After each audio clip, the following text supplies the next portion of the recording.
প্রতিদিন যেটা ভাবি সেটাই করতে থাকি আর করেও যাব আলহামদুলিল্লাহ। দেশ এবং দেশের বাহিরে যে যেখান থেকে আজকে আমার ভিডিওটা দেখছেন সবাইকে আসসালামু আলাইকুম। আজকের ভিডিওটা হচ্ছে যারা পশুপ্রেমী তাদের জন্য, আর তাদের ভালো লাগবে এই ভিডিওটা দেখতে। অবশ্যই আমার ভিডিওটা সম্পূর্ণ দেখবেন। তো বন্ধুরা, প্রতিদিনের মতো সকালে বিছনা ঝাড়ু দিতে গিয়েই আমার বিল্লু বসে থাকে জানালার পাশে। খুবই ভালো লাগে আমার কাছে, আপনাদের কাছে কেমন লাগবে জানি না। তো আমি ততটুকুই দেখিয়ে দিচ্ছি। তো আমি বিছনাটা ঝাড়ু দিচ্ছি। বিছনাটা ঝাড়ু দেওয়া হয়ে গেলে আমি ডাইনিং টেবিলটা গুছিয়ে নিব। তো ডাইনিং টেবিলটা গোছানো হয়ে গেল। এখন আমি পুরো ঘরটা ঝাড়ু দিয়ে নিচ্ছি। আর প্রতিদিনের কাজ প্রতিদিনই করতে হয়, সেটা সবাই জানেন। তো আপনাদের সাথে সামান্য হলো আমি শেয়ার করছি, আশা করি আপনাদের কাছে ভালো লাগবে। তো আমার ঘরটা ঝাড়ু দেওয়া শেষ হয়ে গেল, আমি চলে আসছি ঘরে।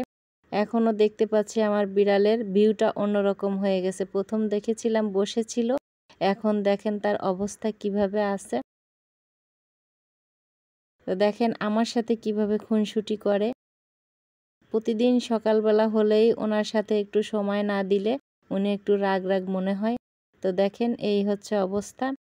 আমি জানালার পাশে গিয়ে বসার সাথে সাথেই সে জানালার পর্দাটা ধরে ফেলেছে, কারণ ও বুঝতে পারছে যে আমি জানালার পর্দাটা হয়তো একটু উঠিয়ে রাখবো। তাই দেখেন 2 হাত দিয়ে জানালার পর্দাটা ধরে রাখছে। আমি কিন্তু ওর কাছ থেকে কিছুতেই ছাড়াতে পারছি না। আর মেন কথা হচ্ছে প্রকৃতি দেখছিল জানালার পাশে বসে। আর এই প্রকৃতি সবুজ বাগান হচ্ছে আমার শখের সবজি বাগান। এই সবজি বাগান থেকে মাঝে মাঝে শাকসবজি তুলে আপনাদের সাথে শেয়ার করি, রান্না করি। এটাই তো পরবর্তীতেও করব, সেটাই। তারপরও দেখেন আমার বিড়ালের কাছ থেকে আমি জানালার পর্দাটা নিতেই পারলাম না। ও যে কোনোভাবেই হোক ধরে রেখেছে তো রেখেছে। আর দেখেন একটা পা জানালার গ্রিলের সাথে বাঁধিয়ে তারপরে ধাক্কা দিচ্ছে কিভাবে। তো এরকম খুনসুটি করতে কার কার ভালো লাগে অবশ্যই ভিডিওটা শেয়ার করে দিবেন, আর অবশ্যই কমেন্টস করে আমাকে জানাবেন। আর যারা পশুপ্রেমী আছেন বিশেষ করে তাদের কাছে এই বিড়ালের ভিডিও ভালো লাগবে। আর যারা বিড়াল পুষে থাকেন তারাই কিন্তু বুঝবেন এর ভালোবাসা আর এর মায়া মহব্বত, এবং ওর সাথে কতটা সময় কাটালে কেমন লাগে অবশ্যই তারাই বেশিরভাগ বুঝবেন।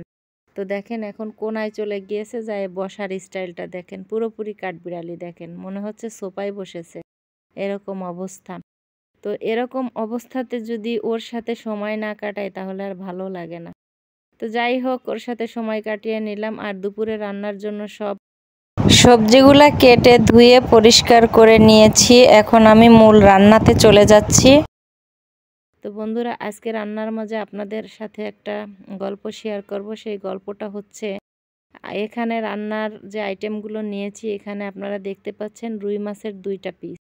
এই রুই মাছের 2টা পিস কেন নিলাম আপনারা ভাবতে পারবেন যে আপু মনে হয় 2 পিস মাছ রান্না করছে। 2 পিস মাছ কে কে খাবে? তো সবচেয়ে বড় কথা হচ্ছে ভালোবাসাটা হচ্ছে মেন।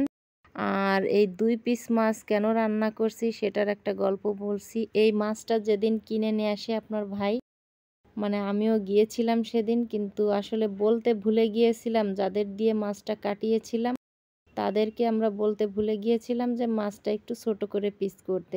তো যাই হোক, তাদেরকে বলতে ভুলের কারণেই আজকে মাছ 2 পিস রান্না করছি। তো ওদেরকে বলি নাই বিধায় ওনরা মাছটা পুরোপুরি একদম বড় বড় সাইজ করে ফেলেছে। এখন বাসায় এনে দেখার পরে এরকম অবস্থা। তো যাই হোক, 2 পিস মাছ এখন আপনার ভাইকে বললাম যে কি করলাম আর কি করলা, তুমিও তো কিছু বললা না। তা বললো যে যাই হয়েছে হয়েছে, প্রয়োজনে আমরা ভাগ করে খাবো, সমস্যা নেই। তো ভাগ করে খাওয়াটার মজাই আলাদা। আর হচ্ছে ভাগ করে খাওয়া আর এটার ভিতরে হচ্ছে অন্যরকম একটা ভালোবাসা। তো যাই হোক, সবাই সেটাই মনে করবেন যে আমাদের ফ্যামিলিতে ভালোবাসা আছে। আর ভালোবাসা আছে বিধায় আজকে একটু ভালোবাসা বাড়তি হয়ে গেল।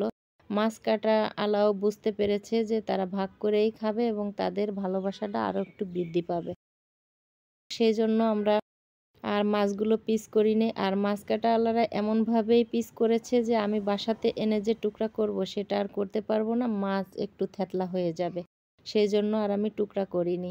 তো আপনার ভাইয়ের কথাটা আপনাদের কাছে কেমন লাগলো আমি জানি না, তবে আমার কাছে খুব ভালো লেগেছে। আর ফ্যামিলিতে ভালোবাসা না থাকলে কিন্তু একত্রে থাকা যায় না, যে কোনো একটা সাইড থাকতে হয়। তো যাই হোক, আমাদের সব সাইডেই আলহামদুলিল্লাহ অনেক অনেক ভালো আছে।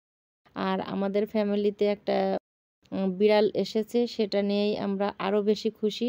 কারণ আপনার ভাই এই বিড়ালটাকে খুবই ভালোবাসে।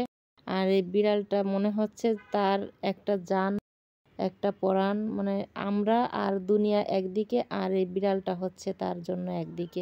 যেখান থেকেই আসবে এসেই, মানে ওর নামটা রেখেছি বিল্লু, ওকে আইসেই বলবে বিল্লু বেটা কই, এরকম অবস্থা। তো এই অবস্থা দেখে কিন্তু আমার মেয়েটা খুব রাগ করে মাঝে মাঝে, যে কেন বিল্লু আমাদের ঘরে আসছে আর আমাদের ভালোবাসা কমে গেছে। আম্মু যেখান থেকেই আব্বু আসে সেখানে এসেই আগে বিল্লুকে খোঁজে, কারণটা কি? বুঝতে পারি না আসলে বিল্লুর কারণে কি আমাদের ভালোবাসা কমে গিয়েছে? না, এটা এটা ভুল ধারণা। তাই আমার মেয়েকে বলি বুঝিয়ে যে এটা ভুল ধারণা, পশুটাকে তো আমরাও ভালোবাসি, তাই না? আমাদের ভালোবাসা, তোমার আব্বু তো অল্প একটু সময়ের জন্য আসে বা থাকে, আর আমরা তো সারাদিনই বিড়ালটাকে নিয়ে থাকি। আমাদের ভালোবাসা হচ্ছে ওর কাছে বড়। আমরা ভালোবাসি বিধায় সে আমাদের বাসাতেই আসছে আর থাকে এখনো। তো যাই হোক, বিড়ালের দিকে তাকালে মায়া লাগে খুবই, এই জন্যই ওকে তাড়াতে পারিনি, ভালোবাসার কারণে, মায়ার কারণে। তো বন্ধুরা, আজকের ভিডিওটা আপনাদের কাছে কেমন লাগলো অবশ্যই লাইক কমেন্ট শেয়ার করবেন। আর আমার পেজটা যারা এখনও ফলো দেন নাই অবশ্যই ফলো দিয়ে রাখবেন, ফলো দিয়ে পাশে থাকবেন। আর ইউটিউব চ্যানেল থেকে যদি আজকের ভিডিওটা দেখেন তাহলে অবশ্যই আমার ইউটিউব চ্যানেলটা সাবস্ক্রাইব করে দিতে ভুলবেন না। আর ভিডিও ভালো লাগলে ভিডিওতে লাইক দিয়ে কমেন্ট করে পাশে থাকবেন। সবাই ভালো থাকবেন, সবার সুস্বাস্থ্য কামনা করে আজ এ পর্যন্তই বিদায় নিচ্ছি। আল্লাহ হাফেজ।